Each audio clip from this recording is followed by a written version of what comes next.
The Galactic Military Academy had stood for 3,000 cycles, its obsidian walls bearing witness to the training of countless warriors from across the known systems.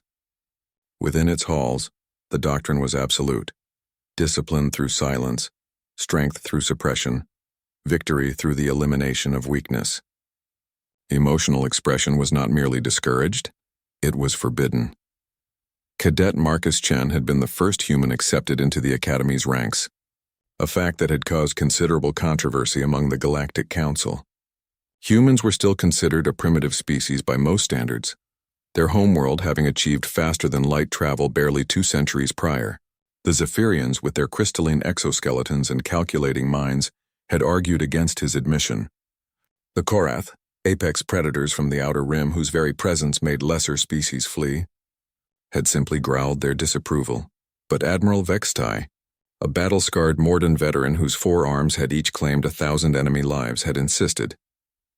The humans, she had declared, possess something our enemies fear. We must understand what that is. Marcus had endured 18 months of brutal training alongside his alien classmates. The physical challenges had been manageable. Humans, it turned out, possessed an unusual combination of endurance and adaptability that served them well. The mental exercises had been more difficult, requiring him to master tactical concepts that some species had evolved specifically to understand.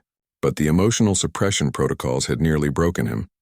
Every cadet was fitted with a neural inhibitor, a device that monitored and suppressed emotional responses deemed counterproductive to military efficiency. Joy, sorrow, anger, fear, all were dampened to mere whispers in the mind. For most species, this was a relief. The Zephyrians found emotions inefficient. The Korath considered them a weakness that had been bred out of their people millennia ago. But for Marcus, the inhibitor felt like drowning in slow motion. The crisis began during the Academy's most sacred ritual, the Night of Silence. Once each cycle, cadets would stand vigil in the Memorial Hall, honoring the billions who had died in the Great War against the Devourers, an ancient enemy that had consumed entire star systems before being driven back into the void. For 72 hours, absolute silence was maintained. No communication, no movement beyond the necessary, no expression of any kind. It was on the second night that the news arrived.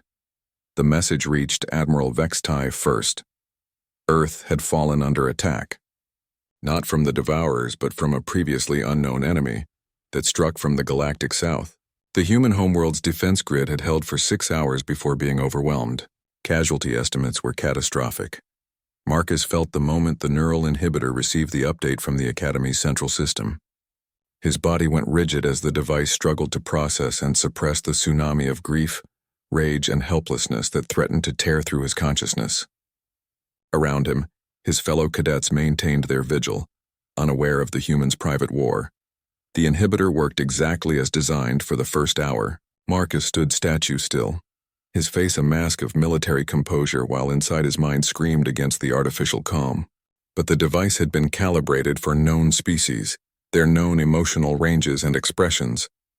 No one had prepared it for human grief. The first crack came as a barely audible whimper. Cadet Zixura, a Zephyrian standing nearby, turned her crystalline head slightly. A breach of protocol, but a minor one. The sound had been so strange, so alien that her analytical mind couldn't help but catalog it. The second crack was louder. Marcus's carefully controlled breathing hitched and his shoulders began to shake. The neural inhibitor sparked against his temporal lobe, struggling to contain what it had never been designed to suppress.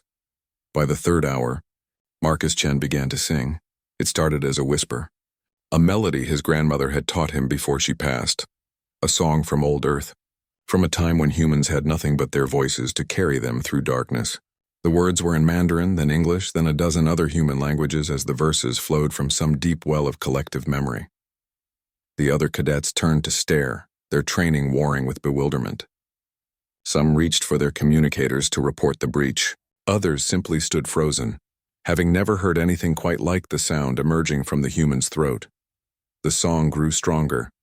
Marcus's neural inhibitor finally gave up its struggle with a shower of sparks, and the full force of human emotion poured forth. But instead of the primitive howling the other species expected, what emerged was something that transcended their understanding.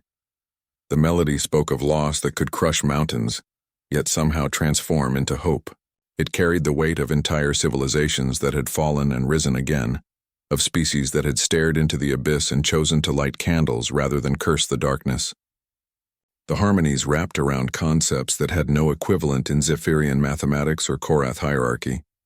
Concepts like sacrifice, redemption, and the terrible, beautiful decision to continue loving even when love meant pain. Cadet Morgeth, a Korath whose ancestors had been apex predators since before most stars were born, felt something warm and salt touch his cheek. He raised a clawed hand to his face in confusion. Having never experienced the phenomenon his species called water grief, the Zephyrians, creatures of pure logic, found their crystalline forms resonating with frequencies they had no words for. Some began to fracture along stress lines, their bodies expressing emotions their minds couldn't process. Even Admiral Vextai, drawn by reports of the disturbance, found herself frozen in the memorial hall's entrance. Her forearms hung useless at her sides as she listened to the human cadet pour his entire species' soul into the air. The song lasted 17 minutes. When Marcus finally fell silent, his voice raw and his face streaked with tears, the memorial hall held 600 of the galaxy's finest military minds in absolute stillness. But it was not the disciplined silence of protocol. It was the hushed reverence of beings who had witnessed something sacred. Admiral Vextai was the first to speak, her voice rougher than usual. "Cadet Chen, you have violated every regulation regarding emotional discipline." Marcus straightened, though his legs shook with exhaustion. "Yes, Admiral. I understand the consequences." The Mordan Admiral studied him for a long moment, then looked around the hall at the faces of cadets from a dozen species, faces still marked by their exposure to human grief and love made audible. "The consequences," she said slowly, "will be the immediate development of new protocols.